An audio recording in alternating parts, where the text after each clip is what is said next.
चलिए रुख करते हैं बड़ी जानकारी का। दरअसल तारीखों का ऐलान कर दिया गया है चुनाव आयोग की ओर से और हिमाचल प्रदेश में चुनावों को लेकर जो तारीखें हैं वो सामने आ गई हैं। 12 नवंबर को मतदान होगा हिमाचल प्रदेश में, 8 दिसंबर को मतगणना की जाएगी। तो इंतजार था इन तारीखों का, आखिरकार ऐलान कर दिया गया है। एक फेज में हिमाचल प्रदेश में वोटिंग होगी, यानी सभी विधानसभा सीटों में, सभी 58 विधानसभा क्षेत्रों में एक ही फेज में मतदान कराए जाएंगे और मतदान की तारीख 12 नवंबर तय की गई है। 8 दिसंबर को मतगणना होगी। बड़ी जानकारी हिमाचल में विधानसभा चुनावों से जुड़ी हुई बड़ी खबर आपको बता दें। 12 नवंबर को, आगामी 12 नवंबर को वोटिंग होगी। 25 अक्टूबर आखिरी तारीख होगी नामांकन की। बड़ी और अहम जानकारी, प्रदेश में विधानसभा चुनावों को लेकर तारीखों का ऐलान कर दिया गया है। 8 दिसंबर को नतीजे घोषित किए जाएंगे। दरअसल चुनाव आयोग की ओर से प्रेस कॉन्फ्रेंस की जा रही है जिसमें तारीखों का ऐलान किया गया। 12 नवंबर और 8 दिसंबर दो बेहद महत्वपूर्ण तारीखें। 12 नवंबर को जहां पर वोटिंग होगी तो 8 दिसंबर को काउंटिंग। और हमारे साथ हमारे ब्यूरो चीफ विकास शर्मा जी जुड़ गए हैं ज्यादा बातचीत के लिए। विकास जी, तारीखों का इंतजार था, प्रेस कॉन्फ्रेंस हुई और तारीखों का ऐलान कर दिया गया। 12 नवंबर बेहद महत्वपूर्ण दिन। बिल्कुल रितेश जी, देखिए क्योंकि ये पहले से ही माना जा रहा था कि 14 तारीख के आसपास जो है ये ऐलान कभी भी किया जा सकता है, क्योंकि ये बात देखनी होगी कि हिमाचल प्रदेश की जो भौगोलिक परिस्थितियां हैं वो गुजरात के मुकाबले बेहद अलग है। वो इसलिए भी क्योंकि बर्फबारी जो है ऊंचाई वाले इलाकों में होती है और सर्दियों का सीजन जो है वो शुरुआत उसकी हो चुकी है। ऐसे में चुनाव जो है वो समय पर हो और ज्यादा से ज्यादा मतदान हो, ये दो चीजों के ऊपर फोकस चुनाव आयोग का शुरुआत से ही देखा जाता रहा है। चुनाव आयोग की टीम जिस तरह से हिमाचल प्रदेश के दौरे करती रही है, अलग अलग लोगों से मिलती रही है, उनको सम्मानित करती रही है और मनोबल जो है वो बहुत से वोटर्स का यहाँ पर बढ़ाती रही है, वो इसी चीज को लेकर कि क्या हिमाचल प्रदेश में 100% जो मतदान है वो यहाँ पर किस तरह से हो सकता है और किस तरह से जो भौगोलिक परिस्थितियां हैं उनको भी पूरी तरह से देखा गया और ये सुनिश्चित करने की कोशिश की गई कि कोई कमी जो है वो यहाँ पर ना रह जाए। न सिर्फ जो ब्यूरोक्रेट्स हैं उनके साथ बैठ के यहाँ पर की गई, अफसरशाही के साथ बैठ के यहाँ पर की गई, सरकार के साथ भी बैठ के यहाँ पर की गई, अलग अलग स्तर के जो नेता हैं उनके साथ बैठ के यहाँ पर की गई, जो पॉलिटिकल पार्टीज हैं उनके साथ यहाँ पर बैठ के की गई और सबकी राय, सबकी जो अंदरूनी जो चीजें हैं उनको समझकर ही इस बात का ऐलान आज यहाँ पर किया गया है कि हिमाचल ही वो राज्य है जहाँ पर सबसे पहले चुनाव हो। अब गुजरात में अभी चुनाव का ऐलान हालांकि नहीं हुआ है, लेकिन क्योंकि हिमाचल प्रदेश की भौगोलिक परिस्थितियां जिस तरह से मैं बता रहा हूं कि बर्फबारी यहाँ पर 15 नवंबर के आसपास जो है वो हैवी स्नोफॉल हो जाता है, लिहाजा उससे पहले जो है ये चुनाव पूरी तरह से हो जाए, यही एक बड़ी वजह है कि यहाँ पर अब चुनाव जो है पोलिंग 12 तारीख को यहाँ पर निश्चित रूप से की गई है। और आने वाले समय में क्योंकि अब गर्मियां जो है वो भी तेज होंगी, लिहाजा सभी पार्टियां दमखम जो है वो यहाँ पर रितेश दिखा रही हैं कि किस तरह से हिमाचल प्रदेश में अब जो चुनाव है उसमें भागीदारी जो है वो सुनिश्चित की जाए। देखिए इस बार ये पहला मौका है जब बहुत सी पार्टियां जो है वो यहाँ पर दमखम दिखाएंगी। शुरुआत से ही देखा गया कि हिमाचल प्रदेश में जो टक्कर है वो दो ही पार्टियों के बीच में होती थी, यानी कि भिड़ंत जो है, जिसे हम कहें कि वोट युद्ध है, वो सिर्फ दो ही पार्टियों के बीच में होता था, सबसे पहले बीजेपी या फिर कांग्रेस। तो इन्हीं दो पार्टियों के ऊपर जो है वो यहाँ पर रहता था कि सरकार किसकी बन सकती है। लेकिन इस बार आम आदमी पार्टी भी है और आम आदमी पार्टी के साथ साथ जो क्षेत्रीय पार्टियां हैं वो बहुत सी ऐसी पार्टियां हैं, जिस तरह से सीपीआईएम की अगर बात करें तो वो भी हर बार चुनाव यहाँ पर लड़ती है।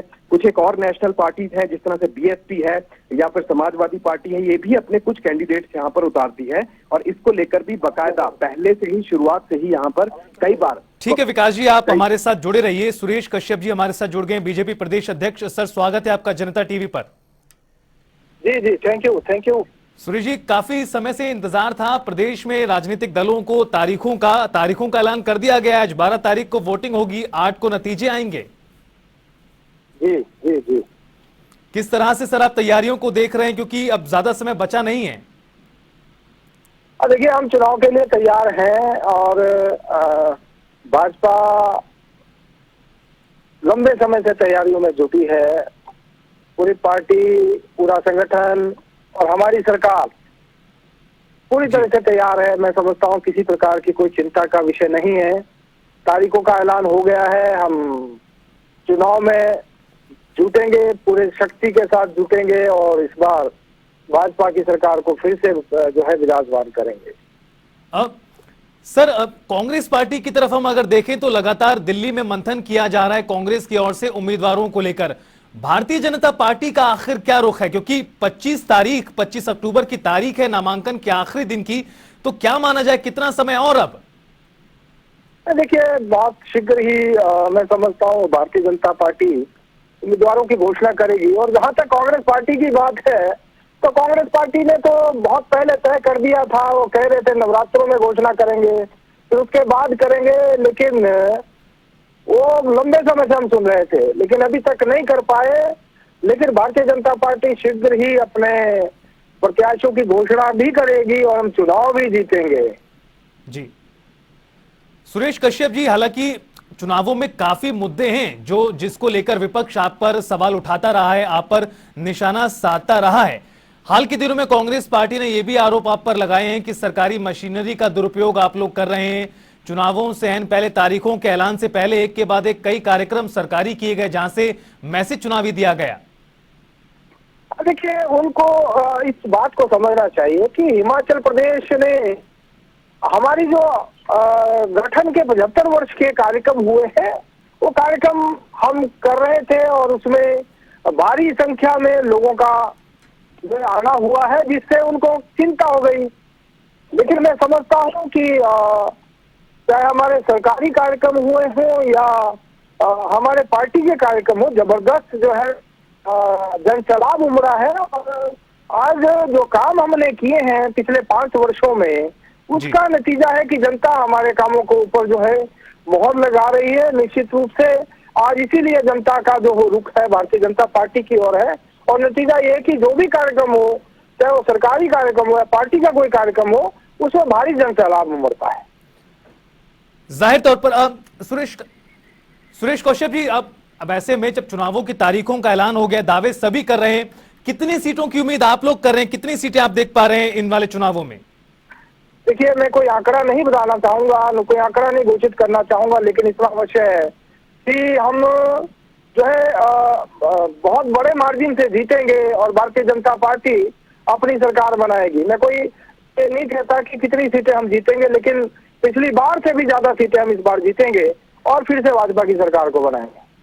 ठीक है, पिछली बार से ज्यादा सीटें आप जीतेंगे, आपका ऐसा दावा है। चेहरा कौन होगा? क्योंकि आप पर आरोप ये भी लगाए जा रहे हैं कांग्रेस पार्टी की ओर से कि पीएम मोदी के चेहरे पर चुनाव आप लोग लड़ रहे हैं। देखिए, जहां तक बात है चेहरे की, तो जहां तक मोदी जी की बात हम करें, तो मोदी जी निश्चित रूप से आज हमारे देश के ही नहीं पूरी दुनिया के सबसे लोकप्रिय नेता हैं और हिमाचल प्रदेश को अपना दूसरा घर मानते हैं। हिमाचल प्रदेश में पिछले 5 सालों में उनके 10 प्रवास हुए हैं जी। उनका जो लगाव है, उनका जो प्यार है, और हिमाचल की जनता को भी उनसे प्यार है, स्नेह है, उसी का नतीजा है कि मोदी जी का बार बार आना भी होता है और प्रदेश की जनता उनका स्वागत भी करती है। और मैं समझता हूँ मोदी जी का नेतृत्व, माननीय जगत प्रकाश नड्डा जी जो हमारे राष्ट्रीय अध्यक्ष हैं, उनके नेतृत्व में, और जयराम ठाकुर जी जिन्होंने पिछले 5 वर्ष तक बहुत बेहतर ढंग से काम किया है, मैं समझता हूँ। सुरेश कश्यप जी, आपने चूंकि जिक्र किया प्रधानमंत्री की उस बात का जिसमें वो कहते हैं कि दूसरा घर हिमाचल प्रदेश है, सोलन में आज प्रियंका गांधी वाड्रा ने इंदिरा गांधी का जिक्र करते हुए कहा कि इंदिरा गांधी की भी इच्छा थी कि वो यहां पर घर लें और इसी के तहत उन्होंने भी छरावड़ा में अपना घर बनाया। देखिए, अब तो प्रियंका जी की बात को मैं क्या उस विषय पर ज्यादा नहीं कहना चाहता, लेकिन जब भी प्रियंका जी हिमाचल प्रदेश आती हैं या राहुल गांधी आते हैं, तो कभी वो लोगों से नहीं मिलते हैं। और प्रदेश की जो इनकी अध्यक्षा है स्वयं इस बात को कह चुकी हैं कि उनकी बात को प्रियंका जी और राहुल गांधी सुनते नहीं है। लेकिन मोदी जी का लगातार हिमाचल प्रदेश के साथ जो संबंध रहा है, जो नाता रहा है, लगातार मोदी जी जो है प्रदेश के साथ कनेक्ट होते हैं और प्रदेश की जनता भी उनके प्रति उसी प्रकार का भाव रखती है। ठीक है, सुरेश कश्यप जी आप बने रहिए हमारे साथ। कांग्रेस पार्टी की ओर से अनुरोग सिंह जी हमारे साथ जुड़ गए। सर, आपका स्वागत है जनता टीवी पर। नमस्कार सर, तारीखों का ऐलान हो गया। हमारे साथ फोन लाइन पर सुरेश कश्यप जी भी जुड़े हुए हैं, बीजेपी प्रदेश अध्यक्ष, और वो कह रहे हैं कि पिछली बार के मुकाबले इस बार ज्यादा सीटें आएंगी। कांग्रेस पार्टी की तैयारियां?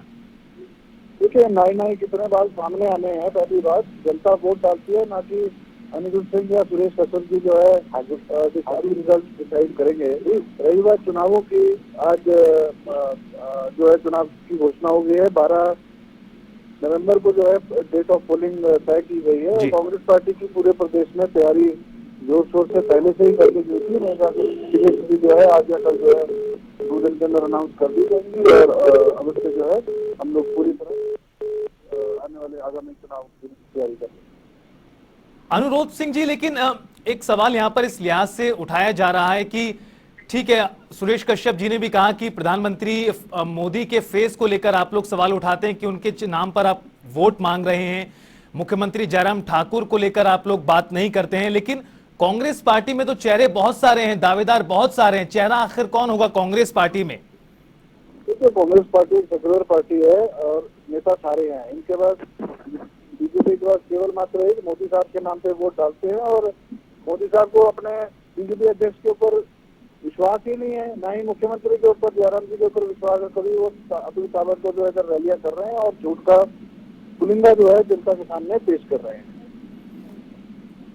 अनुरोध सिंह जी, यहां पर फिर सवाल यहां पर यह भी उठता है कि ठीक है, दावा तमाम पार्टियां कर रही हैं, आम आदमी पार्टी भी मैदान में इस बार उतरी हुई है, कह रहे हैं कि मुकाबला बेहद रोचक हो गया है। आम आदमी पार्टी के मैदान में आने से किस तरह से आप समीकरण बदलते नजर आ रहे हैं? आपको किसका वोट आखिरकार आम आदमी पार्टी को जा रहा है? देखिए, आम आदमी पार्टी मैं नहीं समझता हूँ कि जब पंजाब के रिजल्ट थे तब जरूर जो है एक गुब्बारा जो है इसका उठा था, पर वो फूट चुका है और मैं नहीं समझता किसी भी कॉन्स्टिट्यूंसी हो 400-500 वोट से ऊपर लेके जाने वाले हैं। तो मैं नहीं समझता चाहे बीजेपी है चाहे कांग्रेस है, किसी का भी वोट आम आदमी पार्टी काट पाएगी। ठीक है सर, आप भी बने रहिए हमारे साथ। आम आदमी पार्टी की ओर से भी हमारे साथ जुड़ गए हैं सुरजीत सिंह ठाकुर जी, आम आदमी पार्टी प्रवक्ता। सुरजीत जी, स्वागत है आपका जनता टीवी पर। जी नमस्कार। तारीखों का इंतजार हो गया, इंतजार था, ऐलान कर दिया गया है। आप लोग भी दावेदारी ठोक रहे हैं हिमाचल प्रदेश में, क्या आपका रिएक्शन सर? देखिए, हम लोग पहले से पूरी तैयारी में है और 4 टिकटों का हमारा अनाउंसमेंट हो चुका था और बाकी सब अब इमीडिएट हो जाएगा। जैसे ही अब ये चुनाव का ऐलान हुआ, डेट फिक्स हुई है जी, तो हमारी पार्टी भी बाकी बचे हुए 64 विधानसभा क्षेत्रों में अनाउंस कर देगी। सुरजीत जी, लेकिन ना ही भारतीय जनता पार्टी और ना ही कांग्रेस पार्टी आपको अपना प्रतिद्वंदी मान रहे हैं। वो कह रहे हैं कि आपके आने से कोई फर्क पड़ेगा नहीं। देखिए, ये तो मान भी कैसे सकते हैं, तो सेटिंग है इनकी चली हुई पिछले 30 साल से कि एक बार आपने आना है, दूसरी बार हमने आना है, हमने मिलके हिमाचल प्रदेश को लूटना है। तो इनका तो लूटने का खेल पिछले 30 सालों से हिमाचल प्रदेश की जनता ने इनको इग्नोर किया है। पहले जनता के पास विकल्प नहीं था, तो अब इस बार विकल्प है, तो विकल्प के तौर पे जो है आम आदमी पार्टी का चुनाव होगा। जिस तरीके से जो हिमाचल प्रदेश की जनता का जन समर्थन आपने देखा पिछले दिनों में, जो हमारे नेता ने जनसंवाद किया अलग अलग जगह में, अलग अलग विधानसभाओं में जाकर, तो एक अच्छा जन समर्थन मिल रहा है। और दूसरी जो नीतियां है इनकी हिमाचल प्रदेश को लूटने की है। आज मैं इनसे पूछना चाहता हूँ कि अगर इन्होंने हिमाचल प्रदेश में जो शिक्षा का स्तर जितना निम्न लेवल तक ले गए, आज लोगों को मजबूरी में अपने बच्चों को अच्छी शिक्षा देने के लिए प्राइवेट स्कूल में पढ़ाना पड़ता है। आज अच्छा इलाज करवाने के लिए लोगों को प्राइवेट अस्पताल में जाना पड़ता है। तो ऐसा कोई क्रांतिकारी का बदलाव जो इनसे बड़ी उम्मीद जनता को थी, नहीं हुआ। एक पार्टी जो बिकने के लिए तैयार है वो कांग्रेस पार्टी। बहुत सारे नेता इनके हमने पहले भी बताया कि चुनाव से पहले भाजपा में चले जाएंगे और कुछ चुनाव के बाद है। तो एक दूसरी पार्टी है जो खरीदने के लिए तैयार बैठी है। तो इनका कोई अस्तित्व नहीं है। ये दोनों अभी इस टाइम हिमाचल प्रदेश में आम आदमी पार्टी को रोकना चाह रहे हैं और दोनों में एक ही तार और सुर है कि भाई हम ही दो है, बाकी कोई नहीं है। और ये अच्छा है। एक बार जवाब ले लेते हैं सिंह साहब। हमारे साथ अनिरुद्ध सिंह जी हैं, कांग्रेस विधायक जुड़े हुए हैं लगातार। अनिरुद्ध जी, वो कह रहे हैं कि दरअसल हिमाचल की जो परिपाटी आप लोगों ने सेटिंग कर रखी है, सेटिंग शब्द का इस्तेमाल उन्होंने किया है कि 5 साल आप, 5 साल भारतीय जनता पार्टी, शिक्षा स्वास्थ्य के मुद्दे पर कोई काम नहीं कर रहा। देखिए, कांग्रेस सरकार में इतिहास में अगर आप पीछे जाएंगे, जितनी भी सड़कें बनी है, करीबन जब हिमाचल का निर्माण हुआ तो 550 किलोमीटर सड़क थी। आज जो है 20,000 किलोमीटर के ऊपर सड़क बनाई है। ये इनको ये भी देखना चाहिए। जितने स्कूल खुले हैं वो माननीय वीरभद्र सिंह जी के टाइम में जो है मैक्सिमम स्कूल जो है खुले हैं, नए स्कूल खुलने की गुंजाइश ही नहीं है। तो इनको दिखता नहीं है। रही बात आम आदमी पार्टी की, जो भाई साहब हमारे बोल रहे हैं, तो मुद्दा विहीन पार्टी है। केवल ठीक है। का बंदरबाज करके ये सत्ता मांगना लगता है, लेकिन वो भी अभी इनके लोग ढांचे में आने वाले नहीं है। अनिरुद्ध सिंह जी और सुरजीत सिंह ठाकुर जी, आप बने रहिए हमारे साथ। वीरेंद्र कंवर जुड़ गए, कैबिनेट मिनिस्टर। वीरेंद्र कंवर जी, स्वागत है आपका जनता टीवी पर। तारीखों का ऐलान हिमाचल प्रदेश में हो गया है। प्रदेश में सियासी पारा तो चढ़ा ही हुआ था, लेकिन ठंड की दस्तक के साथ किस तरह से आप देख पा रहे हैं पूरे सिनेरियो को मौजूदा वक्त में? जितनी जल्दी चुनाव होते हैं उसका स्वागत है, और जो अभी हाल ही में चुनाव आयोग के द्वारा जो है वो तिथियों की जो है वो घोषणा कर दी गई है, इसका स्वागत है। और हम भारतीय जनता पार्टी पूरी तरह से चुनावी जीत के लिए जो है वो पूरी तरह से तैयार है, और आज भी सरकार हमारी है और आने वाली सरकार भी हमारी रहेगी। वीरेंद्र कंवर जी, हिमाचल प्रदेश में ऐसा हुआ है कि 5 साल में सत्ता बदली है। आप लोग कह रहे हैं कि मिशन रिपीट होगा, कांग्रेस पार्टी कह रही है मिशन डिलीट होगा। निश्चित रूप से ये यही कहेंगे। हम पहले केंद्र में 13 दिन के लिए हमने सरकार बनाई थी, फिर हमने 13 महीने के लिए बनाई थी, फिर 5 वर्ष के लिए बनाई थी। इस बार हम लगातार दूसरी बार आए हैं, और जैसे हमने केंद्र में बार बार रिपीट कर रहे हैं, ऐसे ही प्रदेश के अंदर भी भारतीय जनता पार्टी अपने काम के जो हमने केंद्र द्वारा किए गए हैं और प्रदेश के द्वारा किए गए हैं, हम कामों को लेकर के हम जनता के बीच में जाएंगे, और लगातार इस बार नहीं कई वर्ष तक लगातार हम सरकार बनाएंगे। वीरेंद्र कंवर जी, हमारे साथ अभी आपके प्रदेश अध्यक्ष सुरेश कश्यप जी भी जुड़े हुए थे। उन्होंने जीत का दावा जरूर किया, लेकिन सीटें नहीं बताई। क्या सीटें आप देख पा रहे हैं? देखिए, इतनी जल्दी नहीं, लेकिन हम इतना कह सकते हैं कि भारी बहुमत 2/3 मेजोरिटी के साथ हम वापस लौटेंगे।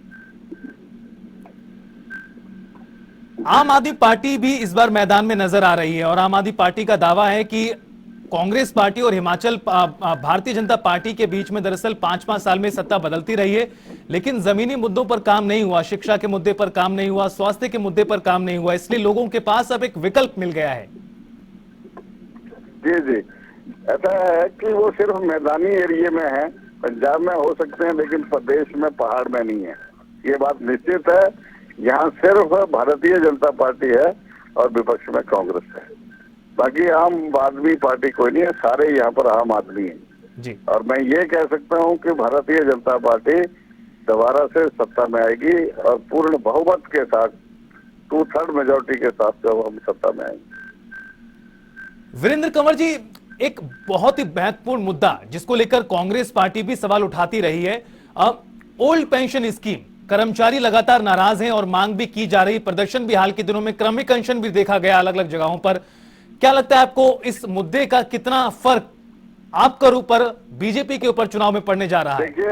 देखिए, कर्मचारी पढ़ा लिखा है, वो समझता है, और 6ठे वेतन आयोग को हिमाचल प्रदेश ने लागू भी किया और उसको पूरा भी किया। ये की हमने पहली किस्त जो है वो कर्मचारियों को और पेंशन धारकों को हम जो है वो हमने दी है, लेकिन कांग्रेस ने पंजाब में घोषणा की लेकिन दिया नहीं जी। जो ओपीएस की बातें ये कर रहे हैं, इन्होंने बंद किया है उनको। लेकिन कर्मचारी भी ये समझता है कि अगर कोई ओपीएस के ऊपर कोई निर्णय ले सकता है या निर्णय लेने की किसी की क्षमता है तो वो नरेंद्र मोदी जी हैं। समय आने पर नरेंद्र मोदी जी इसके ऊपर फैसला लेंगे और केंद्र इसके ऊपर फैसला लेगा। लेकिन कांग्रेस, अब गए दिनों की बात हो गई है, ना इनमें क्षमता है और ना ही ये जो है इसमें जो है वो सत्ता में आएंगे। अभी कांग्रेस मुक्त जो है वो हिमाचल ही नहीं पूरा भारत वर्ष कांग्रेस मुक्त होता जा रहा है। ठीक है सर। अनिरुद्ध सिंह जी हमारे साथ जुड़े हुए हैं, कांग्रेस पार्टी के विधायक। अनिरुद्ध सिंह जी, आपने सुना वीरेंद्र कंवर जी का क्या कुछ कहना है? आप किस तरह से बदलाव देख पा रहे हैं? हालांकि आप दावा कर रहे हैं कि सत्ता में लौटेंगे, तमाम तरह की गुटबाजी के बीच कितनी राह आपको आसान नजर आ रही है हिमाचल प्रदेश में? देखिए, भाई वीरेंद्र कंवर जी से जो हमारे मंत्री है, मैं इनमें जो बात रखी है, मैं बोलना चाहूंगा कि 5 साल में कोई भी उन्होंने जो मैनिफेस्टो में भी अपने पिछले 5 साल में मैनिफेस्टो में दिया था, नौकरियों की बात करी थी, कुछ नहीं दिए।